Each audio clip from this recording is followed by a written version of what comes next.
Assalamualaikum warahmatullahi wabarakatuh. Apa kabar anak-anak? Mudah-mudahan kalian selalu sehat dan selalu semangat dalam belajar. Baik, untuk pembelajaran kali ini kita akan belajar bahasa Indonesia berkaitan dengan materi teks eksposisi. Apakah kalian sudah tahu apa itu teks eksposisi? Teks eksposisi adalah sebuah teks atau karangan yang menyampaikan ilmu pengetahuan atau informasi yang di dalamnya terdapat fakta-fakta atau pendapat yang menguatkan atau memperjelas informasi. Teks eksposisi memuat fakta-fakta dan pendapat atau gagasan yang bertujuan untuk meyakinkan pembaca. Kemudian ciri-ciri teks eksposisi. Yang pertama, teks ini menyampaikan informasi dan pengetahuan kepada pembaca.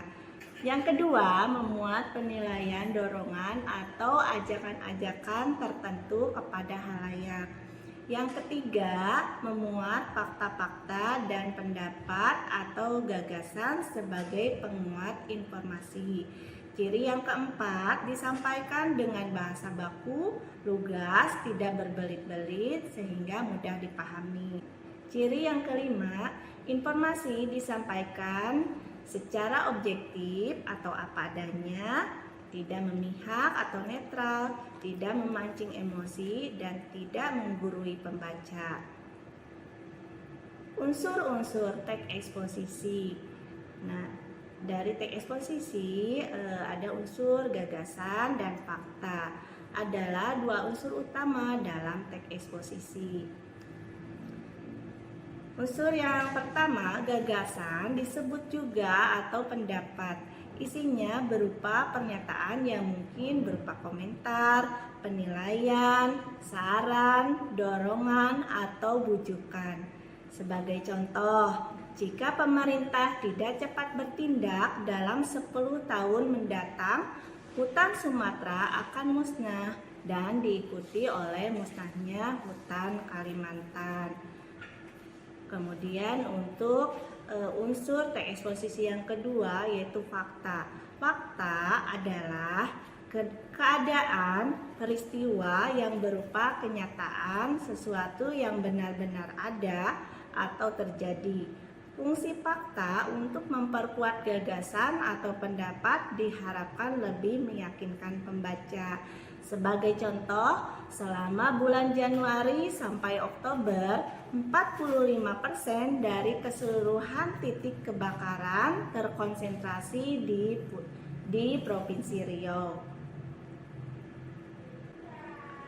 Kemudian untuk pola pengembangan teks eksposisi, ada beberapa pola pengembangan. Yang pertama, ada pola umum khusus atau paragraf deduktif.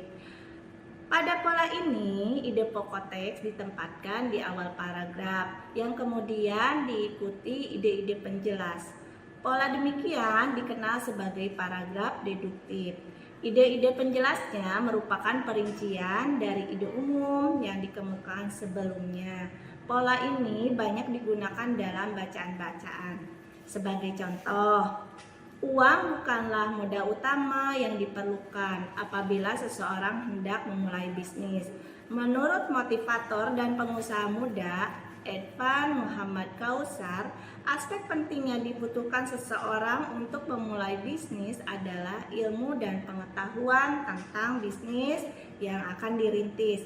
Calon pengusaha dapat belajar langsung dengan praktisi yang telah terlebih dahulu menekuni bisnis.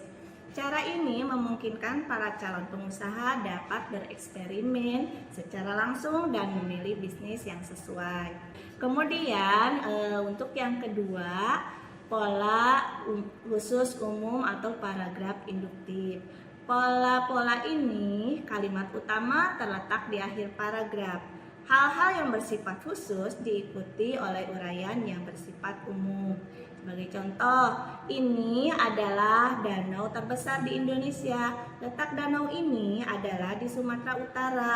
Danau ini adalah hasil letusan gunung berapi purba. Danau ini dikenal dengan sebutan Danau Toba. Nah, untuk paragraf induktif, ide utamanya berada di akhir paragraf. Pola pengembangan teks eksposisi yang ketiga yaitu pola ilustrasi. Sebuah gagasan yang terlalu umum yang memerlukan ilustrasi-ilustrasi konkret. Ilustrasi tersebut berfungsi untuk membuktikan suatu pendapat.